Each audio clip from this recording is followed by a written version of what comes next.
Hello बच्चों, तो चलिए इस प्रश्न को पढ़ते हैं। सिद्ध कीजिए कि फलन एफ एक्स बराबर साइन एक्स बटा एक्स जब एक्स छोटा हो जीरो से और एक्स प्लस एक जब एक्स बड़ा हो या बराबर हो जीरो के प्रत्येक बिंदु पर सतत है।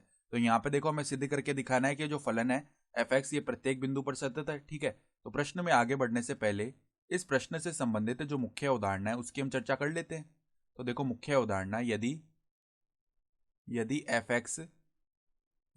एक्स बिंदु x बराबर a पर सतत हो, बिंदु x बराबर a पर सतत हो, तो क्या होता है कि बिंदु x बराबर a पर जो फलन का मान है वो किसके बराबर आता है? बिंदु x बराबर a पर जो फलन की बाईं सीमा है, ठीक है, उसके। और ये दोनों मान बराबर आते हैं बिंदु x बराबर a पर जो फलन की दाईं सीमा आ रही है। ठीक है, तो अगर x बराबर a पर फलन का मान, x बराबर a पर फलन की जो दाईं सीमा है और x बराबर a पर जो फलन की बाईं सीमा है, ये तीनों मान अगर बराबर आ रहे हैं ना, तो x बराबर a पर हम फलन एफ एक्स को सतत बोलते हैं। ठीक है, तो अब देखो, हमारे पास में जो फलन है उसके मान में परिवर्तन केवल जीरो के इर्द गिर्द आ रहा है। ठीक है, अर्थात बाकी सभी बिंदुओं पर तो ये सतत होगा ही, हमें केवल जीरो पर जांच करनी पड़ेगी कि ये सतत है या नहीं। ठीक है, तो देखो एफ एक्स एफ एक्स की सततता का जांच हम क्या करेंगे कि सातत्य का जांच। ठीक है, कि सातत्य की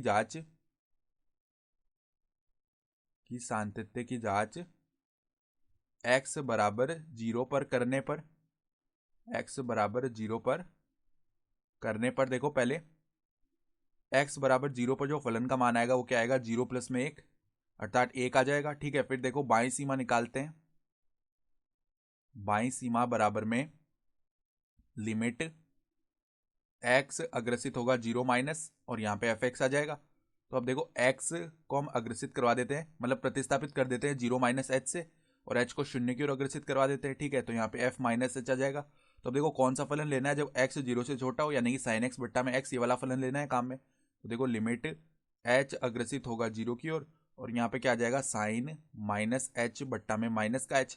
अब देखो साइन माइनस थीटा क्या होता है? माइनस का साइन थीटा। तो क्या हो गया? देखो लिमिट h अग्रसित होगा शून्य की ओर, ये माइनस का साइन एच बन गया अंदर, और बट्टा में माइनस का एच है, तो माइनस से देखो माइनस हो जाएगा प्लस। अब साइन एच बट्टा एच का मान जब एच शून्य की ओर अग्रसित हो तो ये तो मानक सीमा होती है, इसका मान एक आ जाता है। ठीक है, फिर देखो जो दाईं सीमा है वो निकालते हैं हम। दाईं सीमा क्या आएगी? लिमिट एक्स अग्रसित हो जीरो प्लस, और यहाँ पे एफ एक्स आ जाएगा। तो अब एक्स के स्थान पर हम जीरो प्लस एच प्रतिस्थापित कर लेते हैं और एच को शून्य की ओर अग्रसित करवा लेते हैं। ठीक है, तो ये बन जाएगा। तो अब देखो दाईं सीमा के लिए कौन सा फलन लेना है? हमें एक्स प्लस ए की वाला फलन लेना है। तो यहाँ पर देखो लिमिट एच अग्रसित होगा शून्य की ओर, और यहाँ पे देखो एक्स के स्थान पर एच रख दिया तो एच प्लस में एक, तो अब एच को शून्य की ओर अग्रसित करवा दिया हमने, यहाँ पर जीरो प्लस एक यानी कि एक बन जाएगा। तो हम क्या देख पा रहे हैं? एक्स बराबर जीरो पर जो एफ जीरो का मान है वो किसके बराबर है? बाईं सीमा। ठीक है, ये मान किसके बराबर आ रहा है? दाईं सीमा। और ये तीनों के तीनों मान आपस में बराबर आ रहे हैं, और किसके बराबर आ रहे हैं? एक के बराबर आ रहे हैं। अर्थात एक्स बराबर जीरो पर एफ एक्स सतत है। ठीक है, तो अगर ये x बराबर जीरो पर सतत आ रहा है ना, तो बाकी सभी बिंदुओं पर तो सतत हो ही गया, क्योंकि इसके मान में परिवर्तन केवल x बराबर जीरो के इर्द गिर्द ही आ रहा था। ठीक है, तो हम क्या लिख सकते हैं?